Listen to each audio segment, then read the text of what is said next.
സുഗമോ ദേവി സീരിയലിൻ്റെ ഏറ്റവും പുതിയ പ്രൊമോ റിവ്യൂയിലേക്ക് എല്ലാ കൂട്ടുകാർക്കും സ്വാഗതം. അങ്ങനെ ഭാർഗവി വന്ന് മുരളിയോട് ചോദിക്കുന്നുണ്ട്, നന്ദനെക്കുറിച്ച് എന്തെങ്കിലും അറിവ് കിട്ടിയോ?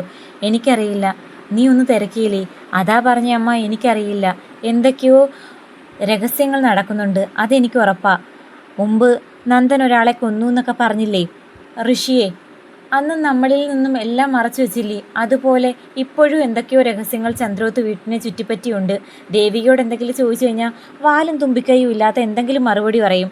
അവരെല്ലാവരും കൂടി ചേർന്ന് ഒത്തു കളിക്കുക, അതെനിക്ക് ഉറപ്പാ. നീ എന്തൊക്കെയാണ് മുരളി പറയുന്നത്? ഒരിക്കലും ചന്ദ്രോത്ത് വീട്ടുകാർ ഒരു കാര്യം നമ്മളിൽ നിന്നും മറച്ചു വെക്കില്ല. അങ്ങനെയൊക്കെ തന്നെയായിരുന്നു എൻ്റെ വിശ്വാസം. പിന്നെ നന്ദൻ ഋഷിയെ കൊന്നതും കെവിനും ബെല്ലയും നന്ദനെ സഹായിച്ച കാര്യങ്ങളൊക്കെ ഇപ്പോഴല്ലേ നമ്മളൊക്കെ അറിയാൻ തുടങ്ങിയത്. അതിനു മുമ്പ് എല്ലാ കാര്യങ്ങളും അറിഞ്ഞു വെച്ചിട്ടും പ്രഭാവതി ആൻറ്റി പോലും അമ്മയോട് സത്യങ്ങൾ തുറന്നു പറഞ്ഞിരുന്നു. അത് പിന്നെ കുഞ്ഞ് ആ ഒരു ടെൻഷൻ്റെ പുറത്ത് മറച്ചു വെച്ചതായിരിക്കും. അമ്മ വിചാരിക്കുന്നത് പോലെയൊന്നും അല്ല.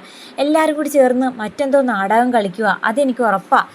എന്നിട്ട് മുരളി നമ്മുടെ ഗിരീഷിനെ വിളിച്ച് കാര്യം തിരക്കുന്നുണ്ട്. ശരിക്കും പറഞ്ഞാൽ നമ്മുടെ മുരളിക്കാണെങ്കിൽ നല്ല ദേഷ്യമുണ്ട്. എല്ലാ കാര്യങ്ങളും ഉറ്റ സുഹൃത്തായ തന്നിൽ നിന്നും ദേവികയും അതുപോലെ നന്ദനും മറച്ചു വെക്കുന്നു. മാത്രമല്ല, അമ്മയോട് പറയാത്ത ഒരു രഹസ്യവും പ്രഭാവതി ആൻറ്റിക്ക് ഇന്ന് വരെ ഉണ്ടായിട്ടില്ല. പക്ഷേ പ്രഭാവതി ആൻറ്റി ഉൾപ്പെടെ അമ്മയിൽ നിന്ന് പോലും പല കാര്യങ്ങളും മറച്ചു വെക്കുന്നു എന്നൊക്കെ ഉള്ളൊരു ദേഷ്യം നന്നായിട്ടുണ്ടായത് കൊണ്ട് തന്നെ നിങ്ങളെല്ലാവരും കൂടി ചേർന്ന് നാടകം കളിക്കുമല്ലേ. ഇനി എന്താ ഈ നാടകത്തിൻ്റെ ഉദ്ദേശം? പിന്നെ എന്തിനാ എന്നെയൊക്കെ പൊട്ടം കളിപ്പിക്കുന്നത്? എന്തെങ്കിലും ഉണ്ടെങ്കിൽ തുറന്നു പറഞ്ഞാൽ പോരെ. ഞാൻ ഇന്ന് വരെ നന്ദൻ്റെ നാശം കാണാൻ വേണ്ടി ഒന്നും ചെയ്തിട്ടില്ല എന്ന് മുരളി ആക്രോശിക്കുന്ന സമയത്ത് മുരളിക്ക് എന്തൊക്കെ അറിയാം അത് തന്നെ എനിക്കും അറിയാവുള്ളൂ. അതിനപ്പുറം എനിക്ക് മറ്റൊരു കാര്യം അറിയില്ല മുരളി എന്ന് ഗിരിയാണെങ്കിൽ പറയുന്നു. അതിനിടയ്ക്ക് DYSP ആണെങ്കിൽ കെവിനെയും അതുപോലെ ബെല്ലയെയും വാണിംഗ് ചെയ്യുന്നുണ്ട്. നിങ്ങൾ വിചാരിക്കുന്നത് പോലെയൊന്നുമല്ല കാര്യങ്ങൾ. നമ്മൾ അകത്താകുന്ന കേസാ ഇത്. പന്ത് നിൻ്റെ കോർട്ടിലല്ല എന്നുള്ള കാര്യം നീ വ്യക്തമായിട്ട് മനസ്സിലാക്കിക്കോ. മറ്റാരോ നമ്മളറിയാതെ നമ്മളെ നിയന്ത്രിച്ചുകൊണ്ടിരിക്കുക. ആ കാര്യം നീ ഇനിയെങ്കിലും ഒന്ന് ഉൾക്കൊള്ളു ബെല്ല. അതുകൊണ്ടാണ് പറയുന്നത്, നമുക്ക് ഇവിടുന്ന് സ്ഥലം വിടുന്നതാണ് നല്ലത്. പാപ്പൻ വേണമെങ്കിൽ രക്ഷപ്പെട്ടോ, പക്ഷേ ഞാൻ രക്ഷപ്പെടാൻ ഉദ്ദേശിക്കുന്നില്ല. ആര് തന്നെ ഇനി എന്ത് വലിയ കളി കളിച്ചാലും അതൊന്നും വില പോകാൻ പോകുന്നില്ല. എനിക്ക് ഉറപ്പാ. ഒന്നുകിൽ ആ ഋഷി, അല്ലെങ്കിൽ ചിലപ്പോൾ മകൻ ഇരുമ്പഴിക്കുള്ളിൽ കിടക്കുന്നത് കാണാൻ പറ്റാഞ്ഞിട്ട് പ്രഭാവതി ആൻറ്റി എന്തെങ്കിലും നമ്മളറിയാതെ രഹസ്യ നീക്കം നടത്തിയതാണോ എന്നും എനിക്ക് സംശയമുണ്ട് എന്ന് പറയുമ്പം അത് നിൻ്റെ വെറും ഒരു തോന്നലായിരിക്കും. ഒരിക്കലും അവരങ്ങനെയൊന്നും ചെയ്തിട്ടുണ്ടെന്ന് എനിക്ക് തോന്നുന്നില്ല. കേസ് അന്വേഷണത്തിൻ്റെ ഭാഗമായി ഞാൻ ചന്ദ്രോത്ത് വീട്ടിലേക്ക് ചെന്നപ്പോൾ അവർ നല്ല വിഷമത്തിലാണ് നിന്നത്. നമ്മൾ നന്ദനെ കൂടെ നിന്ന് ചതിക്കുവാന്ന് നന്ദൻ ഇന്ന് വരെ തോന്നിയിട്ടുണ്ടോ?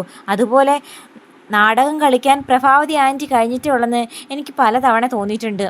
അതേസമയം നമ്മുടെ ദേവികയാണെങ്കിൽ നന്ദനെ കാണാനില്ല. എല്ലാവരും ചങ്ക് പൊടിയുന്ന രൂപത്തിൽ അന്വേഷിച്ചുകൊണ്ട് നടക്കുന്നുണ്ട്. നന്ദൻ എന്തെങ്കിലും അപായം സംഭവിച്ചു കാണുമോ എന്ന് ടെൻഷൻ അടിച്ചിരിക്കുമ്പോൾ ദേവി വളരെ കൂളായിട്ട് ചിരിച്ചുകൊണ്ട് നിന്ന് ഡൈനിങ് ടേബിൾ തുടയ്ക്കുന്നു. അത് കണ്ട് ശാരികയും അതുപോലെ രാധികയും അങ്ങോട്ടേക്ക് വരുന്നുണ്ട്. രാധികയ്ക്കാണെങ്കിൽ മകളുടെ ഈ ഒരു പെരുമാറ്റമൊന്നും കണ്ടിട്ട് ഉൾക്കൊള്ളാനേ ആകുന്നില്ല. മാധവന് മുമ്പേ തന്നെ ഒരു അഭിപ്രായമുണ്ട്, ദേവികയെ ചന്ദ്രോത്ത് വീട്ടിൽ നിൽക്കാഞ്ഞത് കൊണ്ടാണ് നന്ദൻ അവിടുന്ന് ഒളിച്ചു പോയത്. വിഷമം താങ്ങാൻ പറ്റാഞ്ഞ് ദേവിക എന്തായാലും നന്ദൻ ഇങ്ങനെ വലിയൊരു പ്രതിസന്ധി ഘട്ടം വന്നപ്പോൾ കൂടെ നിന്ന് അവനെ ആശ്വസിപ്പിക്കുകയും അല്ലെങ്കിൽ അവൻ്റെ ആ ഒരു വിഷമത്തിനൊപ്പം കൂടെ നിൽക്കേണ്ടിയായിരുന്നു എന്നുള്ളൊരു അഭിപ്രായമുണ്ടായിരുന്നു. പക്ഷേ ഇപ്പോൾ ദേവികയുടെ ഈ പെരുമാറ്റം കണ്ടിട്ട് ഭർത്താവിന് എന്ത് പറ്റിയാലും അതിലൊന്നും ഒരു കൂസലില്ലാത്ത ഒരു ഭാര്യയെ പോലെ നടിക്കുന്നു എന്നുള്ളൊരു വിഷമത്തിൽ രാധികയാണെങ്കിൽ ദേവികയോട് ചോദിക്കുന്നു, ദേവിക നിനക്കിത് എന്താ പറ്റിയത്? എനിക്ക് പ്രത്യേകിച്ചൊന്നും പറ്റിയില്ല. അമ്മ എന്താ ഉദ്ദേശിക്കുന്നത്? അല്ല, നന്ദനെ കാണാനില്ലാത്ത ഈ സാഹചര്യത്തിൽ മോക്കൊരു വിഷമവും ഇല്ലേ? ആര് പറഞ്ഞ് എനിക്ക് വിഷമമില്ലെന്ന്? പക്ഷെ നിൻ്റെ പെരുമാറ്റം കണ്ടിട്ട് എനിക്ക് അങ്ങനെയൊന്നും തോന്നുന്നില്ലല്ലോ. അമ്മയ്ക്ക് എന്ത് തോന്നുന്നില്ലെന്നാ? നന്ദനെ കാണാനില്ലെങ്കിൽ പോലീസ് കേസ് കൊടുത്തിട്ടുണ്ട്. അവരവരുടെ ജോലി ഭംഗിയായിട്ട് നിർവഹിച്ചോളും. പിന്നെ അതിനെക്കുറിച്ച് ആലോചിച്ച് അമ്മ കൂടുതൽ ടെൻഷൻ അടിക്കണ്ട എന്നേ എനിക്ക് പറയാനുള്ളൂ എന്ന് പറഞ്ഞ് ദേവികയാണെങ്കിൽ അകത്തേക്ക് പോകുമ്പോൾ ഇവളെന്താ ഇങ്ങനെയൊക്കെ സംസാരിക്കുന്നത്? എനിക്കൊന്നും മനസ്സിലാകുന്നില്ല. ഇവൾക്കിനി നമ്മളറിയാത്ത എന്തെങ്കിലും കാര്യം അറിയാമോ? അമ്മ എന്താ പറയുന്നത്? ചേച്ചി എങ്ങനെയെങ്കിലും ഈ ഒരു സാഹചര്യം കടന്നു പോക്കാൻ വേണ്ടിയിട്ട് പടാപ്പാട് വിടുമ്പോൾ അമ്മയായിട്ട് പിറകെ നടന്ന് ഇനി ചേച്ചി സങ്കടപ്പെട്ട് കാണണമെന്ന് ആഗ്രഹിക്കുവാണോ എന്ന് ചോദിക്കുമ്പോൾ രാധികയാണെങ്കിൽ ഒന്നും പറയാനില്ലാതെ അവിടെ ഇങ്ങനെ നിൽക്കുവാണ്. പറഞ്ഞിട്ടും കാര്യമില്ലെന്ന് രാധികയ്ക്കറിയാം. എന്തായാലും നമ്മുടെ പ്രഭാവതിയെ ഞെട്ടിച്ചുകൊണ്ട് ഒരതിഥി നമ്മുടെ ചന്ദ്രോത്ത് വീട്ടിലേക്ക് വരുന്നുണ്ട്. കാറ് തുറന്നു വരുന്ന ആ അതിഥിയെ കണ്ട് ആകെ ഷോക്കായി നിൽക്കുന്ന പ്രഭാവതിയും കാണിച്ചുകൊണ്ടാണ് എപ്പിസോഡ് അവസാനിക്കുന്നത്. എന്തായാലും നന്ദനൊന്നും ആയിരിക്കില്ല. അത് മിക്കവാറും നമ്മുടെ ഹരിയേട്ടനായിരിക്കാനാണ് സാധ്യത. ഹരിയേട്ടൻ ഇന്ന് നമ്മുടെ നന്ദൻ എന്താ പറ്റിയെന്നുള്ളൊരു സൂചന പ്രഭാവതിക്കും അതുപോലെ വേണ്ടപ്പെട്ടവരെയും അറിയിക്കുമെന്ന് തന്നെ പ്രതീക്ഷിക്കാം.